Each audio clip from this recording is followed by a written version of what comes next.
Good morning बच्चों। Glow of physics में आप सबका स्वागत है।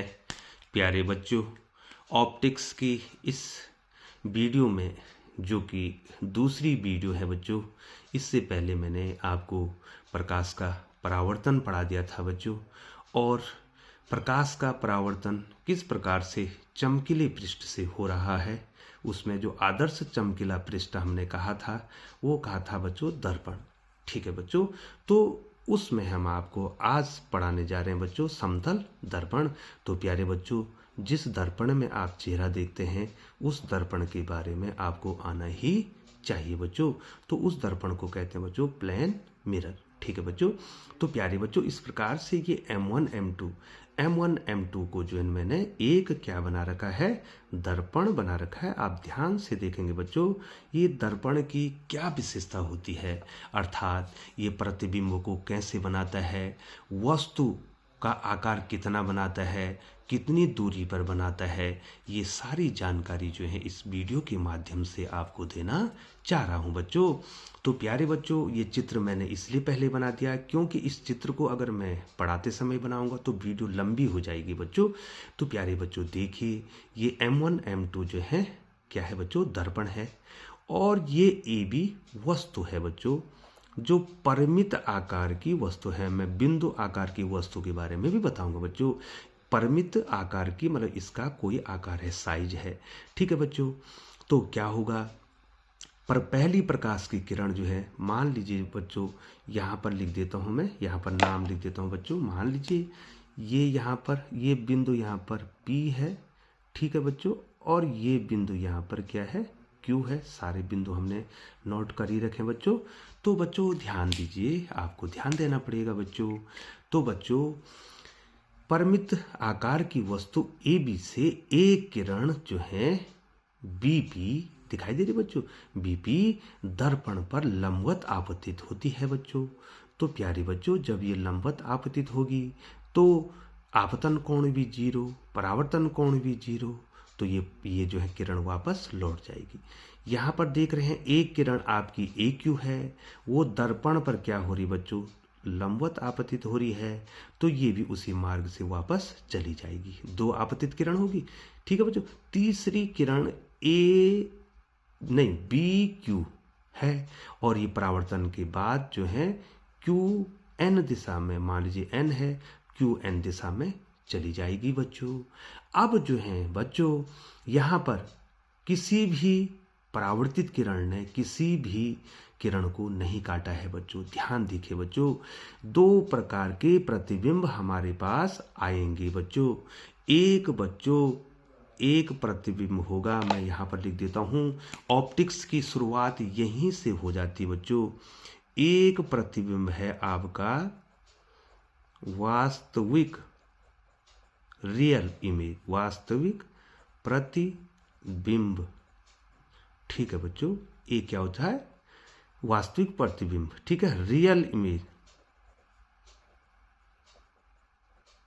एक होता है, रियल इमेज होती है बच्चों। और दूसरा होता है बच्चों आभासी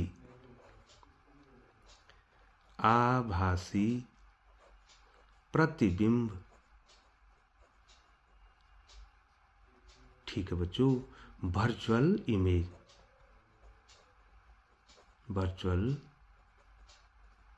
इमेज। ठीक है बच्चों, दो प्रकार के हमारे पास क्या है बच्चों, प्रतिबिंब बनते हैं बच्चों। प्यारे बच्चों, यहाँ पर आप देख रहे हैं किसी भी परावर्तित किरण ने किसी भी परावर्तित किरण को नहीं काटा है। यदि दो परावर्तित किरणें वास्तव में एक दूसरे को काटती हैं तो आपका वास्तविक प्रतिबिंब बनता है। और यदि दो या दो से अधिक जो परावर्तित किरण है वो आपस में नहीं काटती हैं, बल्कि हम उनको जबरदस्ती मिलाते हैं बच्चों, पीछे मिला के काटते हैं, तो वो आभासी प्रतिबिंब बनाते हैं बच्चों। तो स्थिति आ गई है समतल दर्पण में कि ये आभासी प्रतिबिंब बनाने वाला है बच्चों। एक परावर्तित किरण ये है बच्चों जो दिखाई दे रही है, एक परावर्तित किरण ये है बच्चों जो आपको दिखाई दे रही है, तीसरी परावर्तित किरण ये है बच्चों, जो कि आपको दिखाई दे रही हैं। क्या आप देख पा रहे हैं बच्चों कि किसी ने एक दूसरे को काटा है? तो उत्तर आएगा नहीं। कोई भी पहली परावर्तित किरण, दूसरी परावर्तित किरण और तीसरी परावर्तित किरण एक दूसरे को नहीं काट रही हैं, तो प्रतिबिंब कैसे बनेगा? प्रतिबिंब बनने के लिए दो परावर्तित किरणों का आपस में मिलान होना जरूरी है, कटना जरूरी है बच्चों। तो अब हम क्या करते हैं, इन परावर्तित किरणों को पीछे बढ़ाते हैं। देखिए बच्चों, BP जो परावर्तित किरण इधर को जा रही है वो इधर आ गई है, इसको मैंने पीछे बढ़ा दिया है B1 पर, ये आ गई है। फिर नंबर 2 AQ जो वापस आ रही है परावर्तित, उसको भी मैंने पीछे बढ़ा दिया, तो आपको क्या मिल गया है? A1 मिल गया। नंबर 3 NQ जो कि जो है बच्चों ये परावर्तित हो गई है, इसको भी पीछे बढ़ा दिया है, तो यहाँ ये कहाँ पर बन गया है बच्चों? B1 पे। तो A1 B1 ये प्रतिबिंब हो गया, ये वस्तु का प्रतिबिंब हो गया, इमेज होगी बच्चों, ये इमेज होगी है। ठीक है बच्चों, अब कैसी इमेज हुई? ये वस्तु है, ऑब्जेक्ट। ठीक है बच्चों, इस ऑब्जेक्ट का समतल दर्पण ने कैसा प्रतिबिंब बनाया बच्चों? ये परावर्तित किरणें आपस में कटी नहीं, हमने इनको पीछे बढ़ाया और परावर्तित किरणों को हमने पीछे बढ़ाया, तब जाके उन्होंने एक दूसरे को काटा। तो ऐसे प्रतिबिंब को हम बोलते हैं बच्चों आभासी प्रतिबिंब। तो प्यारे बच्चों, यदि आपसे कोई पूछे कि आपका समतल दर्पण आपका कैसा प्रतिबिंब बनाता है, तो तैयार हो जाइए उत्तर के लिए। वो बनाता है आभासी प्रतिबिंब, वर्चुअल इमेज बनाता है बच्चों। ठीक है बच्चों, एक पॉइंट आपको आ गया बच्चों, समतल दर्पण वस्तु का आभासी प्रतिबिंब बनाता है। ठीक है बच्चों, पहला पॉइंट।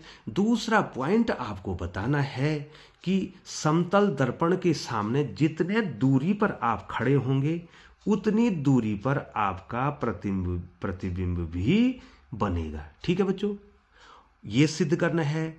फिर आपने सिद्ध करना है जो वस्तु का आकार है, साइज है, वो आपस में बराबर होते हैं समतल दर्पण द्वारा। ठीक है बच्चों, मान लीजिए ये 1 मीटर है, ये 1 मीटर की वस्तु है, तो 1 मीटर का ही प्रतिबिंब बनेगा। ठीक है बच्चों, ये प्रूफ करने के लिए आपको इस त्रिभुज को इस त्रिभुज के सर्वांग सम सिद्ध करना होगा बच्चों।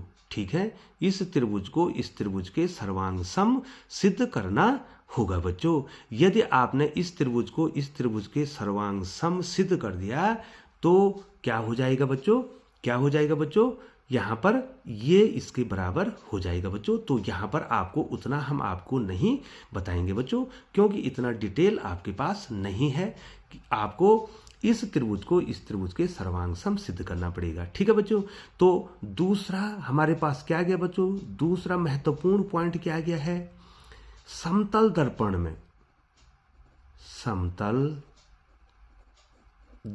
में वस्तु तथा प्रतिबिंब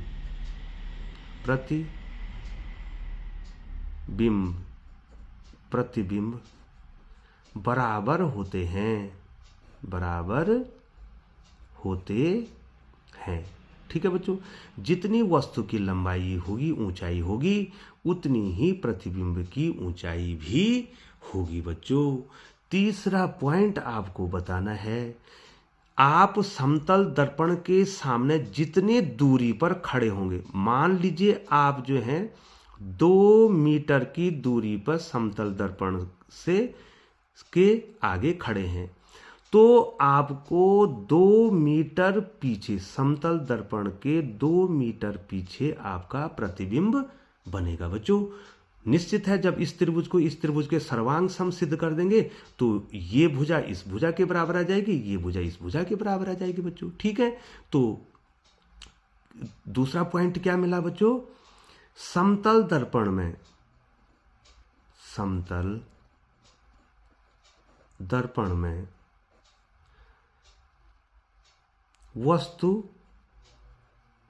वस्तु जितनी दूरी पर होती है उसका प्रतिबिंब उतनी ही दूरी पर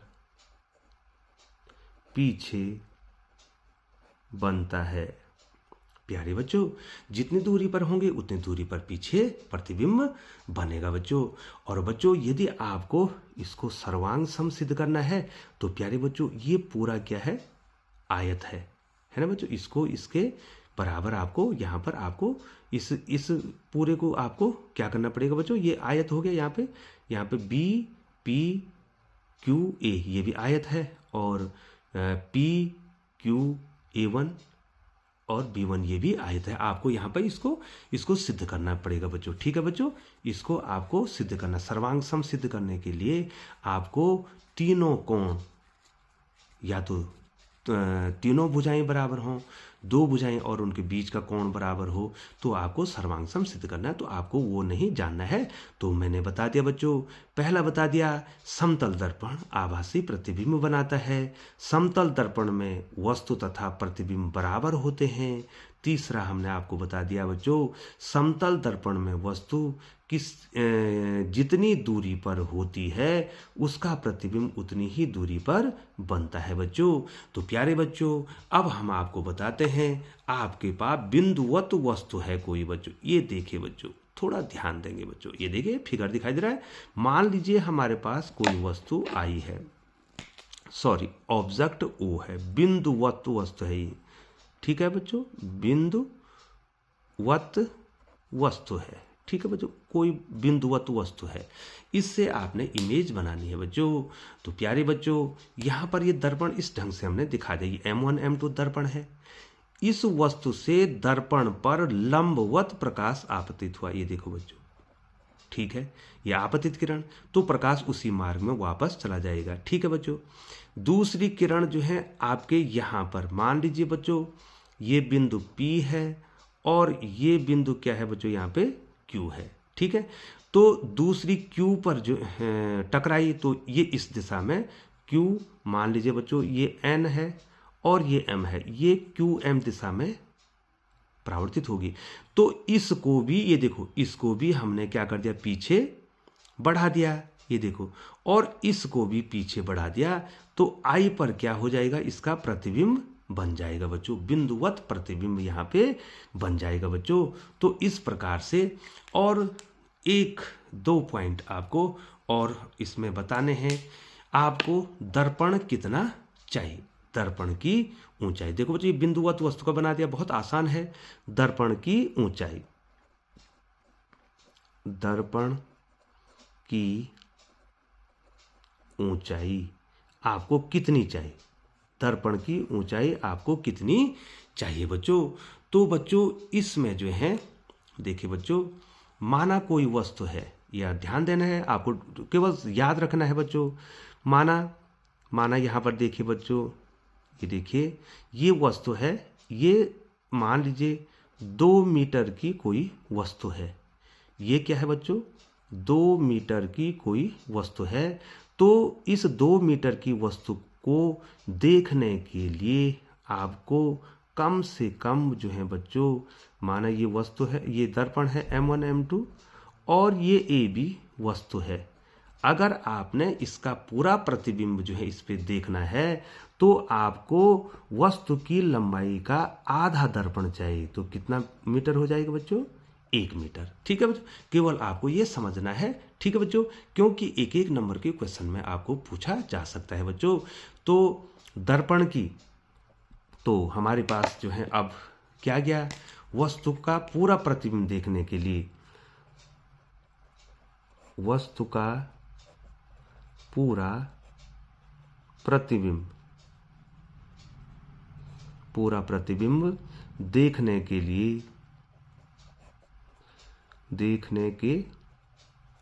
लिए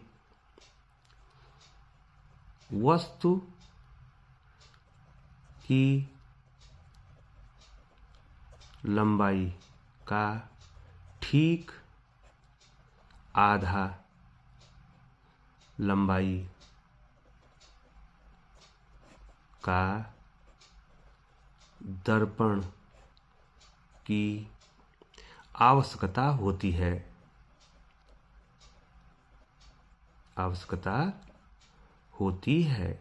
ठीक है बच्चों, ये जो है केवल एक एक नंबर के प्रश्न आपके पास पूछे जाते हैं और आपको इसकी जानकारी होनी बहुत जरूरी है बच्चों। तो बच्चों, हमने समतल दर्पण के बारे में काफ़ी आपको जानकारी बताई। पहला क्या बताया बच्चों? पहला क्या बताया? जो समतल दर्पण है वो वस्तु का आभासी प्रतिबिंब बनाता है। समतल दर्पण में वस्तु तथा प्रतिबिंब बराबर होते हैं। समतल दर्पण में वस्तु किसी जितनी दूरी पर होती है उतनी दूरी पर उसका प्रतिबिंब बनता है दर्पण के पीछे, और वस्तु का पूरा प्रतिबिंब देखने के लिए वस्तु की लंबाई का ठीक आधा लंबाई का दर्पण की आवश्यकता होती है। तो प्यारे बच्चों, आप चैनल पर बने रहें, और यदि आप चैनल पर बने ही हुए हैं तो आप जो है चैनल को सब्सक्राइब कर दें, बेल आइकन को प्रेस करते हुए नोटिफिकेशन ऑन कर दें, ताकि ग्लो ऑफ फिजिक्स के द्वारा समय समय पर आपको उपयोगी वीडियो मिलती रहे।